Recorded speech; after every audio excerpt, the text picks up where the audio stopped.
Bienvenidos todos a nuestra primera clase del curso virtual frente a la temática de abuso sexual. Los estaré acompañando Fernando Romero, que será el docente encargado de este curso. Previo al hablar sobre la temática de abuso sexual, quiero arrancar dando una pequeña definición de lo que se puede entender por abuso sexual o también conocido para este curso como agresión sexual. Ten en cuenta que dentro del curso estaremos enfatizando la agresión sexual tanto para niños como el tema de adolescentes y mujeres, que son las poblaciones más afectadas por esta temática. La agresión sexual infantil es un acto sexual infligido a una persona o a un niño por otra persona que generalmente es del sexo masculino. Y acá es donde empieza a nacer nuestra primera salvedad frente al tema.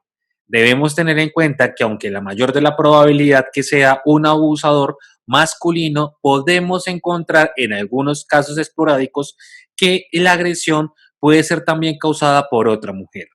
Es por tanto que es importante tener en cuenta que en algunas ocasiones podemos encontrar que la agresora sexual puede ser una mujer aprovechándose de alguna otra manera de un infante, un adolescente o de otra mujer. Continuando con la definición, vamos a encontrar que dice lo siguiente. Es la capacidad de comprometer a un niño en una relación sexual.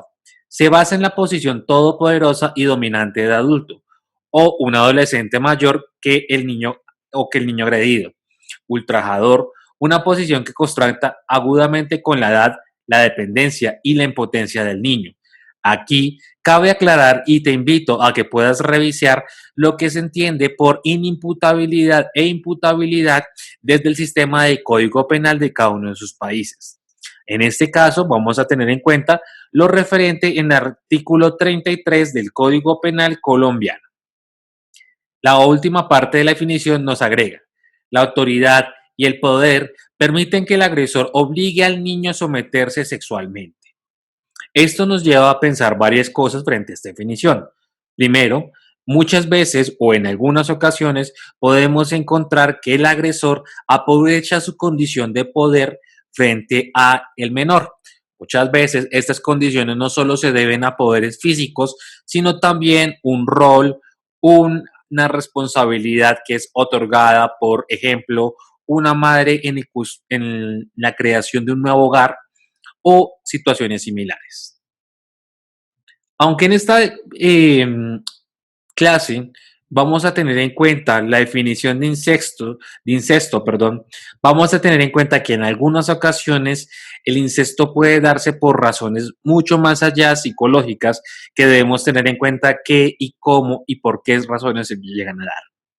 Para esta definición lo vamos a entender como lo siguiente. Va a ser cualquier acto sexual infligido a una persona joven o a un niño por otra persona que muchas veces, como nos venía diciendo la definición anterior, va a ser masculino, que aprovecha su condición y confianza dentro de la familia. Esto nos lleva a definir que el concepto de la familia, cómo está definida y si llegan a haber reconstrucción familiar, va a ser de vital importancia en los procesos de evaluación frente a la temática de abuso sexual o agresión sexual. Aunque muchas veces vamos a tratar de abordar la temática de agresiones sexuales, en el caso de la población infantil, muchas veces nos va a llegar a consulta niños que ya fueron secuela de la misma. Por ende, nos toca hacer una revisión retrospectiva y ver en el presente qué secuelas puede estar teniendo el menor, la adolescente o la mujer en algunos casos. Una de las consecuencias más notorias que podemos observar en los procesos de evaluación psicológica van a ser las secuelas de personalidad del desarrollo.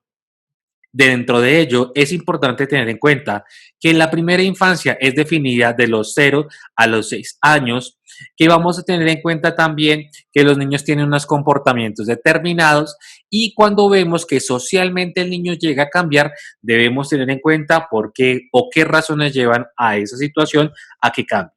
Sin embargo, se ha encontrado también que la agresión sexual puede deberse en algunas situaciones debido a una agresión sexual o unos posibles tocamientos que tuvieron durante el menor y así cambiaron todas sus dinámicas de convivencia con el género propio o con similares. Otra situación que podemos encontrar van a ser comportamientos de déficit de sexualidad o hiperactividad. Hay que aclarar lo siguiente. Cuando hablamos de sexualidad dentro de los adultos, es diferente que abordar sexualidad dentro de los menores. Es importante y una forma de prevención de la temática de abuso sexual es enseñando a nuestros niños comportamientos de educación sexual. Un ejemplo, un déficit puede ser que el niño necesite del apoyo de un adulto mayor en etapas o en edades que no es necesario. Del mismo modo, podemos encontrar un comportamiento exagerado que pueden ser los autotocamientos o tocamientos a otros o buscar los juegos que sean erotizados por parte del menor. Al hablar también de, por ejemplo, de investigaciones referentes a mujeres abusadas sexualmente, se ha encontrado que ocurre un fenómeno de procesos de disociación o en algunos casos de represión emocional. Cuando hablemos de referente a procesos de disociación, se explica o se entiende que la persona, como dice su nombre, disocia la situación, cambia, modifica la cognición del evento que está pasando para minorizar el impacto que pueda causar a nivel psicológico o la crisis que está viviendo la persona o la situación. Otra situación que podemos ver son represiones emocionales. Esto significa que emociones como el miedo, la ira, la angustia son reprimidas por parte del menor. Cuando ya tengamos a un posible menor, adolescente o mujer afectada por la temática de abuso sexual, uno de los primeros aspectos que debemos llegar a intervenir son los sentimientos negativos.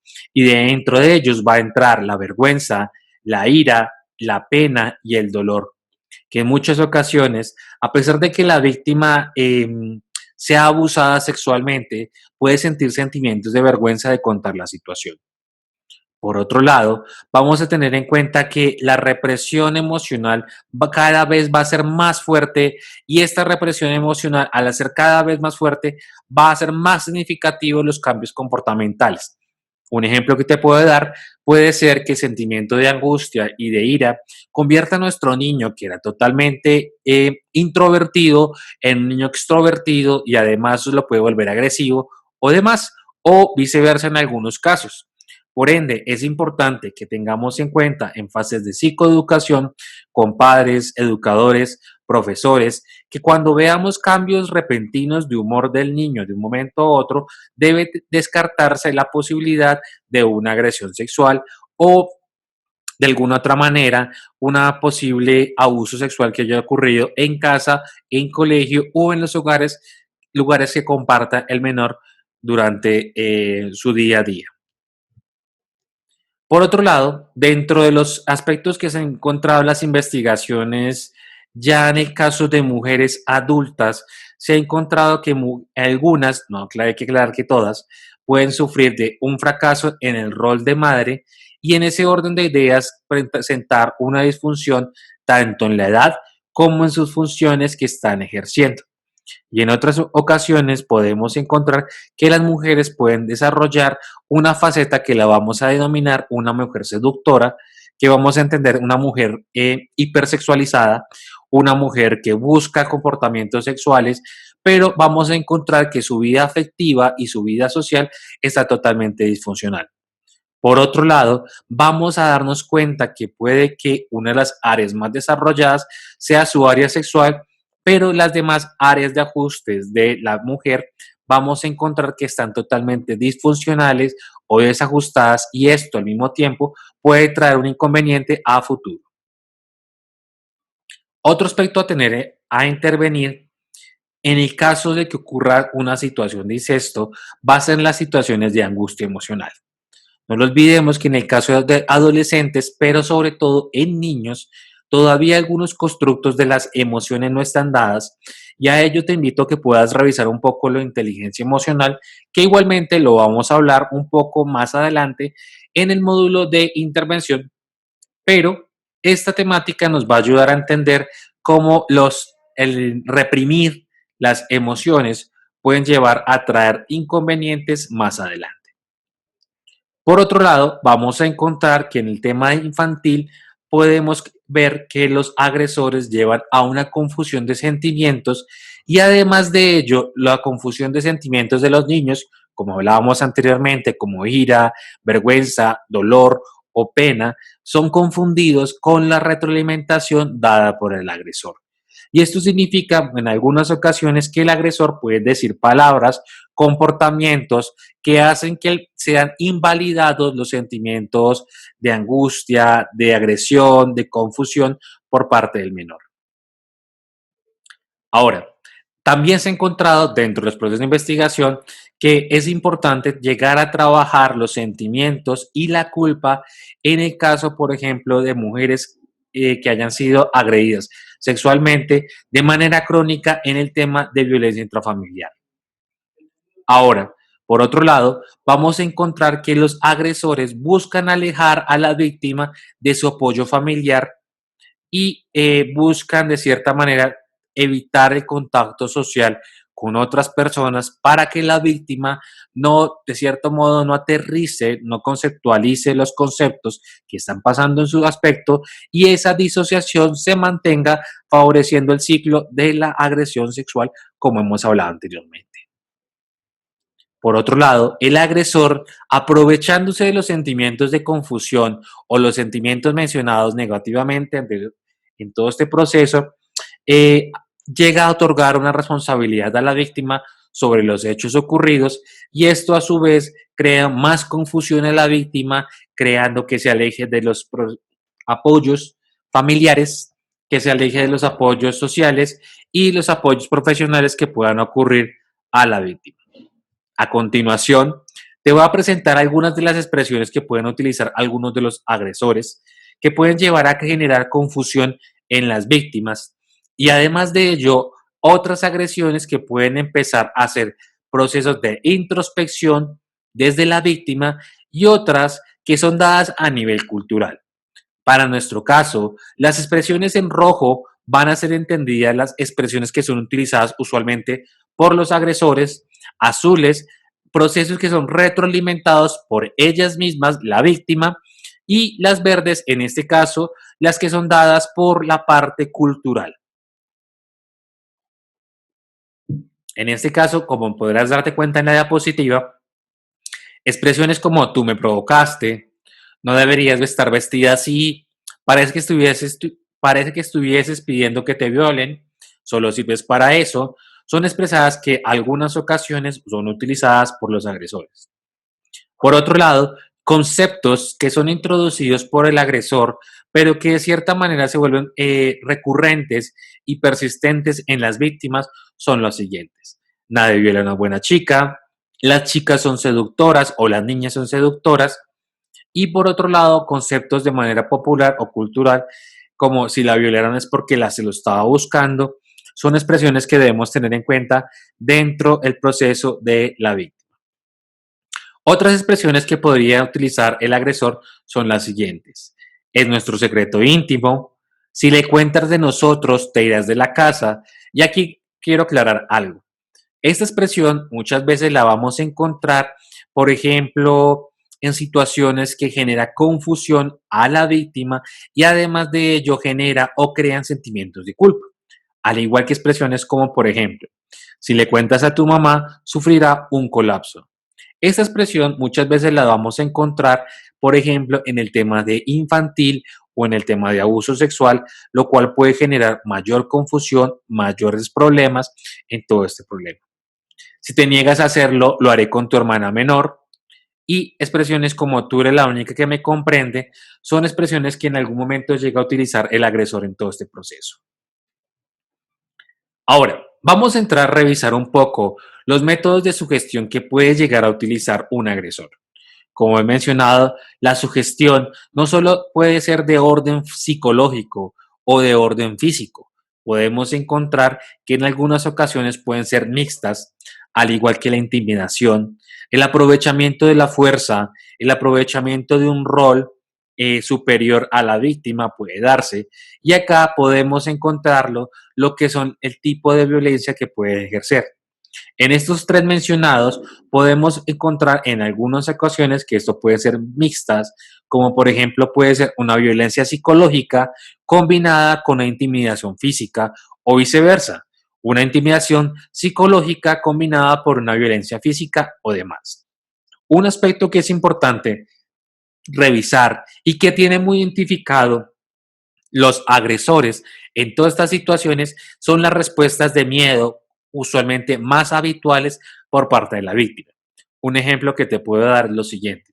Imaginemos la situación de A va a ser nuestra paciente y nos cuenta que cada vez que llega su marido, A se esconde debajo de la cama o que cada vez que A escucha a su marido borracho, hace a relaciones sexuales y esto hace que se mantenga el ciclo. Por ende, es importante en procesos de intervención que puedas llegar a revisar cómo se está dando el nivel de sugestión, el nivel de intimidación, los niveles de violencia y las respuestas habituales por parte de la víctima.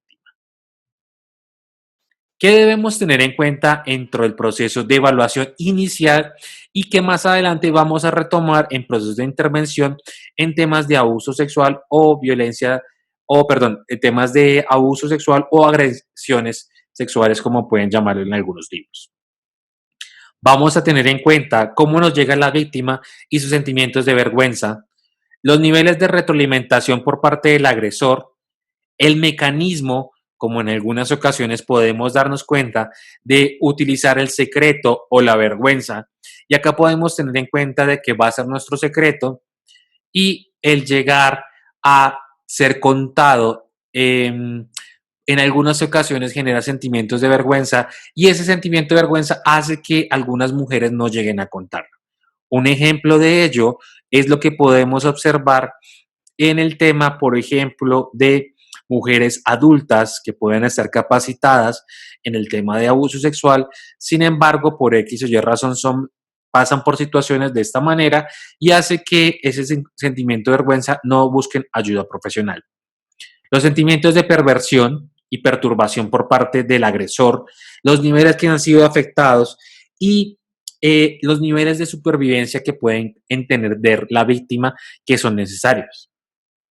En algunas ocasiones vamos a encontrar que la agresión sexual o el acto sexual de manera no concedido es un mecanismo para llegar a conseguir algo para la supervivencia propia o de los hijos.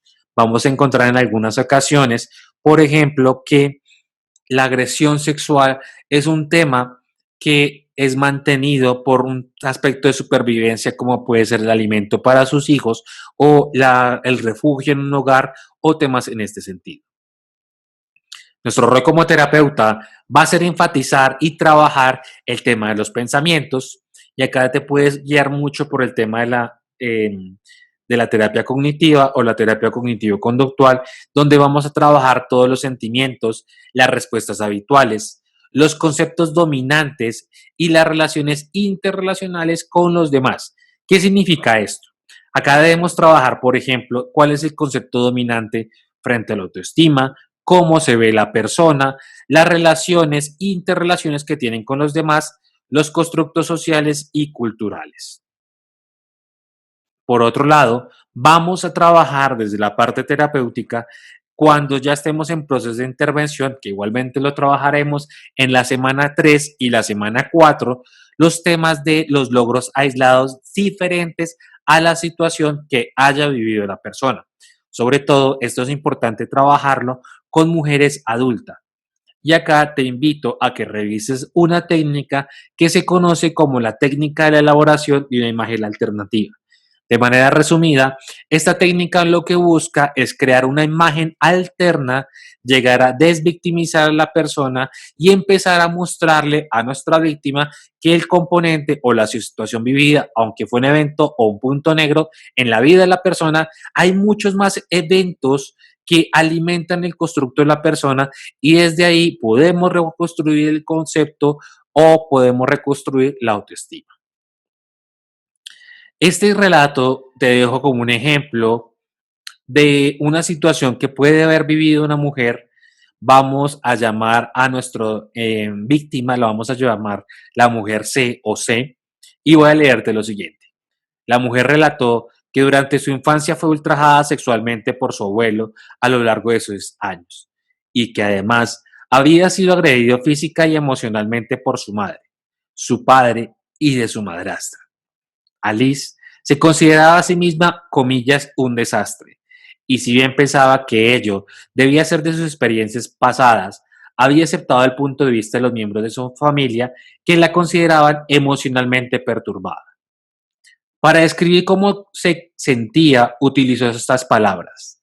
Estoy reventada y aparentemente Alice se veía a sí misma a una persona arruinada que posiblemente ya no, que no tuviera remedio. Esa imagen invadió tan intensamente la descripción que ella hacía de sí misma que al comienzo Alice se mostró completamente incapaz de identificar alguna información sobre sí misma que se apartara de la versión que ella misma decía que era un desastre. Se avergonzaba persistentemente de sí misma a causa de su situación y su constante desvalorización. Ella nos decía, estoy completamente persuadida y decía que soy una persona difícil que nadie podría amar. Esta imagen de sí misma se había reforzado mediante las interacciones de Alice con los miembros de su familia, quienes respondían a su angustia apartándose y rechazándola. Aparentemente, esta actitud le aumentaba la angustia de Alice, lo cual hacía que sus parientes la consideraban aún más perturbada. Teniendo en cuenta el relato anterior y como un ejemplo de cómo elaborar la imagen alternativa, te dejaré en la diapositiva algunas preguntas que podrías llegar a utilizar en fases de intervención, como las siguientes. ¿Cómo fue capaz de hacerlo? ¿Cómo logró darse prioridad a sí misma? ¿Cómo juzga el hecho de haberse sentido suficientemente fuerte para superar la costumbre de anteponerse a los demás? ¿Cómo pudo usted contrarrestar las enseñanzas de su padre? ¿Qué sintió? ¿Qué diferencia provocó esa reacción suya en la imagen que tiene usted misma? ¿Y qué aspectos de sí misma que usted no había advertido antes descubrió? ¿Y cómo pudo hacer usted amistades a pesar de sus dificultades? Todas estas preguntas, aunque son estandarizadas al caso que hemos hablado anteriormente, es importante que las llegues a adaptar dependiendo de la situación, de los relatos, de la dinámica dentro del proceso de intervención y algo muy importante que te llevo o que te digo como tip que puedas llegar a tener una herramienta a la mano son los primeros auxilios psicológicos.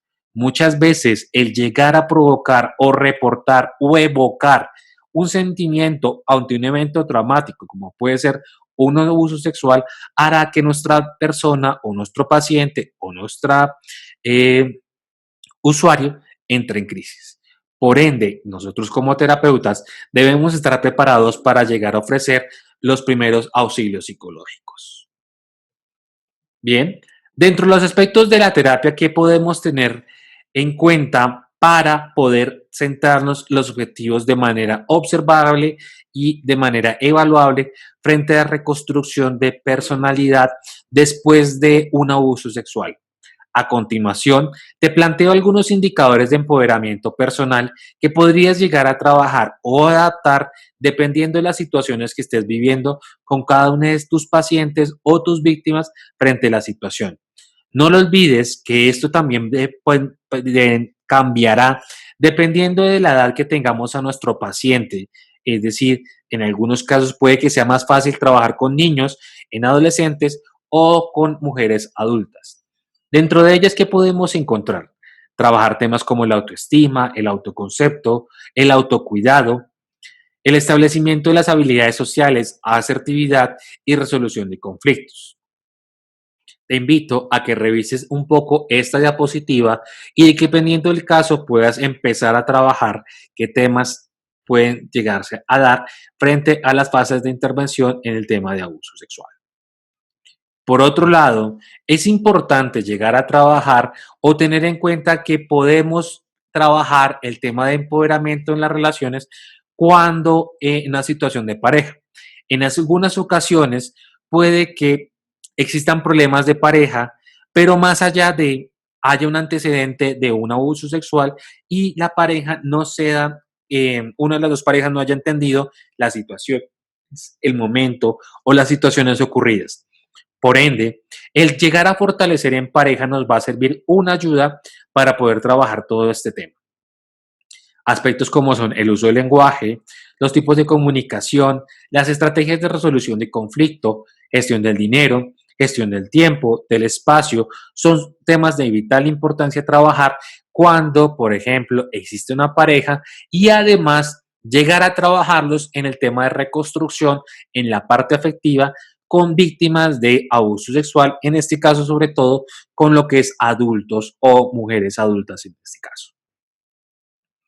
En resumen, al hablar del tema de empoderamiento, debemos trabajar estos aspectos en el tema de la terapia. Temas como son la modificación del mito, de las creencias, la autoafirmación, la regulación emocional, la asertividad, la resolución de conflicto y toma de decisiones y el potencial autonomía serán de vital importancia en trabajarlos en terapia. No lo olvides que el orden puede cambiar o la preponderancia de alguno de los temas puede cambiar dependiendo cómo nos llegue nuestro usuario o nuestro paciente a el tema. Un ejemplo de objetivos de empoderamiento o bajo los que hemos mencionado anteriormente son los que te estoy planteando acá. Un ejemplo en modificación de mitos y creencias, te planteo 3 objetivos terapéuticos que podemos llegar a plantear y una cosa muy importante es que sea en consenso con nuestro usuario en el tema clínico. Ahora, un ejemplo que te puedo dar y es detectar y transformar sus fantasías y guiones amorosos insanos y desiguales en todo este proceso. En la autoafirmación, por ejemplo, el colocar límites, el respeto, el reforzar las conductas, actitudes y opiniones es de vital importancia el trabajarlo en la autoafirmación. Por otro lado, en la regulación emocional podemos trabajar la respiración, la relajación, las emociones positivas, el identificar sus emociones o demás aspectos.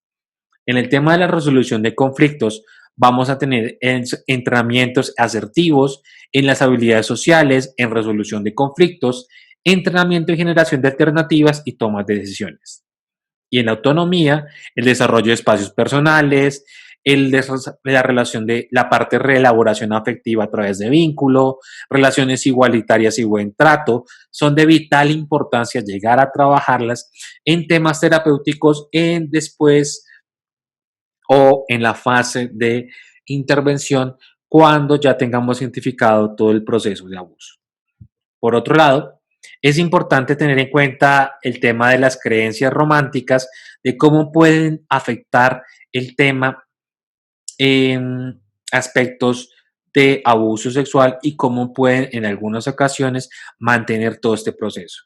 Al igual, aunque esta temática la vamos a profundizar mucho más dentro de nuestro curso de terapia de pareja, quiero que conozcas algunas de las creencias más comunes o más recurrentes en todo este proceso, como son las creencias de la media naranja, la creencia del alma gemela, el príncipe azul, el príncipe rana y el amor lo puede todo.